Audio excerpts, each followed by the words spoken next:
Bruno Fernandes has unquestionably been a game-changer for Manchester United since he joined the club a few seasons ago, amassing numerous goal contributions. Yet, there remains a difference of opinion among both fans and pundits regarding his influence on the team. In this video, we will delve into how he earned the role of team captain and why he deserves greater recognition. Recent years at Manchester United have been quite challenging. The 2021-22 season was particularly disappointing, with few players performing well. Ole Gunnar Solskjaer first paid the price for their underachievement, and Ralf Rangnick, who took over, didn't manage to make significant improvements. Rangnick did, however, provide some candid assessments of United's processes and structure. Nevertheless, some of the football played under his guidance was arguably the worst seen at Old Trafford since Sir Alex Ferguson's era. Bruno Fernandes still managed to contribute positively in terms of goal involvement, but there was a perception that he didn't meet certain expectations. Whether this criticism was fair or not is open to debate, as United as a team was struggling, and they had an interim manager trying to introduce a tactical system that was markedly different from what the players were accustomed to. Under the management of Erik ten Hag, though, Fernandes has thrived. Although they've faced some recent challenges, the team has, on the whole, improved due to the clarity provided by the Dutch manager's well-defined principles. Fernandes has played a significant role in the club's recent successes, perhaps more so than he has been given credit for. Fernandes was undeniably Manchester United's most crucial player throughout the last season, and he will retain that role as the team's rebuilding process enters its second phase. Yet, Fernandes tends to polarize opinions. Most people would probably agree that he is at least a good player, but he may not be the most popular figure among fans. This lack of popularity isn't unique for a Manchester United player, as neutrals often have a negative view of the club. However, even among some United supporters, there have been moments where Fernandes tested their patience. Fernandes' demeanor and body language haven't helped, but he claims to be misunderstood. Explaining to BT Sport earlier this year, sometimes when I'm shouting from the outside, it seems like I'm saying something bad to my teammates, but it's the opposite way around. It's the way I do it with the arms and everything. Sometimes I do it in a good way, but you see me waving my arms and you think it's in a bad way. So is he a complainer or a leader? It's reasonable to suggest that he's a bit of both. Some may not be fond of Fernandes' vocal approach, but those same individuals would likely argue that a captain needs to have such a personality. In February, Ten Hag praised Fernandes, saying he is an example on the pitch with the energy he puts in, and for our tactical approach in both the transition moments. And these words were certainly not empty compliments. During last season, only 5 players in the Premier League tallied more pressure than Fernandes, with 921. His consistent energy levels are especially remarkable when you consider that he played more minutes across all competitions last season than any other outfield player in the top 5 leagues, with 5,163. In fact, no one else played more than 4,760 minutes. Moreover, this season he hasn't missed a single minute in the Premier League. He has been incredibly reliable. It's not just about his consistency.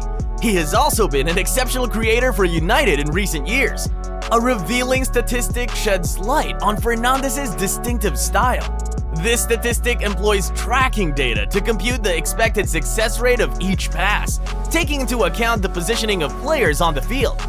The findings demonstrate that Fernandes' expected pass completion rate stands at just 69.7%. What sets him apart is that he is the sole player in the Premier League to have completed 100 passes this season, with an anticipated pass completion rate below 70%. This essentially means that Fernandes attempts passes that are more challenging than those of any other player. The fact that his actual pass completion rate slightly exceeds this expected rate speaks to his ability to execute these intricate passes. Nevertheless, perhaps his greatest skill, his most exceptional talent, lies in his capacity to envision and identify these passes in the first place. Fernandes possesses the imaginative ability to picture such plays in his mind. One of the reasons that the passes he attempts are so difficult is because they're often between opposition players. Fernandes ranks among the Premier League's elite in delivering passes that penetrate the opponent's defensive line. Furthermore, he isn't just aiming for stationary targets. There are dynamic elements at play. Notably, the recipients of his passes boast the highest average speed in the Premier League. Fernandes frequently manages to locate teammates who are in motion, a skill that is extraordinarily challenging to execute. Steven Gerrard shares an anecdote from his early Liverpool days when his midfield partner, Gary McAllister, a skilled passer himself, advised him to opt for a simpler pass after losing possession. This tactic was meant to rebuild confidence before attempting a riskier pass again. However, Fernandes frequently deviates from this rule. Even if his initial pass fails to reach its target and might elicit some crowd disappointment, he'll seize the opportunity to make that same opening pass again within seconds if he spots it. This approach is what makes Fernandes the most creative player in the Premier League. Expected assists are a measure of the probability of a pass leading to a goal, and they offer a more accurate evaluation of creativity compared to actual assists, as they don't consider the finish itself.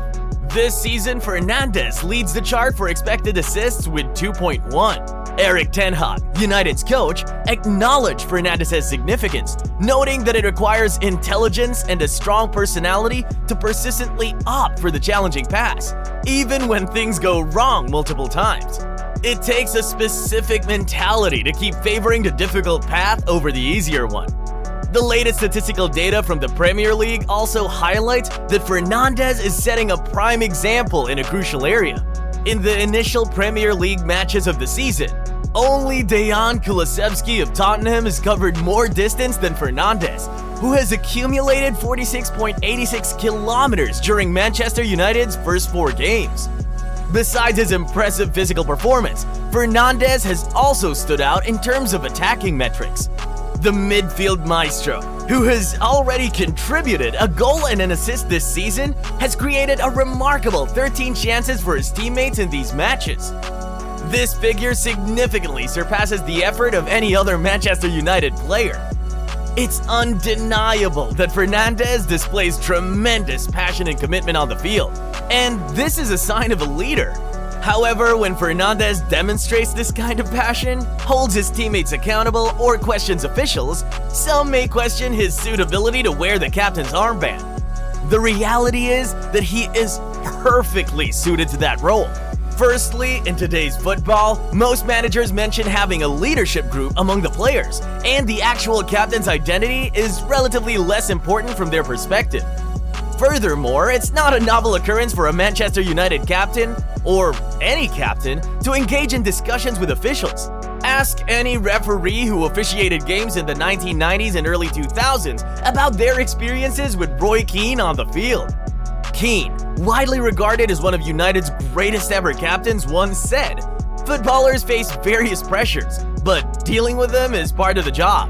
It's not right to criticize referees in that manner. As a captain, I should set a better example." And Fernandes shares a similar sentiment regarding his on-pitch behavior. He stated, "I have respect for everyone in the game. Managers, players, referees even. It's how I feel at times, alive during the game. It's not meant to be disrespectful to referees, but it's my passion for the game that occasionally takes me to the edge. Maybe more than that." On a practical level, it makes perfect sense for Fernandes to be United's captain. This season's new regulations, designed to promote better behavior in football, state that only the captain should engage in substantial dialogue with referees. Fernandes is aware of this, as he even pointed to his armband during a game, signaling, "I am the designated individual allowed to speak with you." In essence, this is akin to when someone's job becomes their passion. Fernandes was always complaining on the pitch, so why not embrace that trait? He serves as United's leader, but he also holds the unofficial title of the team's top complainer, their designated vocal critic, now with official recognition. It might not be particularly dignified to watch, but at least it's logical. Ten Hag ultimately wants to build a team of leaders equipped with a winning mindset that he sees as fundamental to his vision of football. In Fernandes, he believes he has the perfect embodiment, and we definitely agree. Do you agree with our analysis? Let us know in the comment section below. And if you enjoyed this content, make sure to check out this analysis about Andre Onana next. Thank you for watching.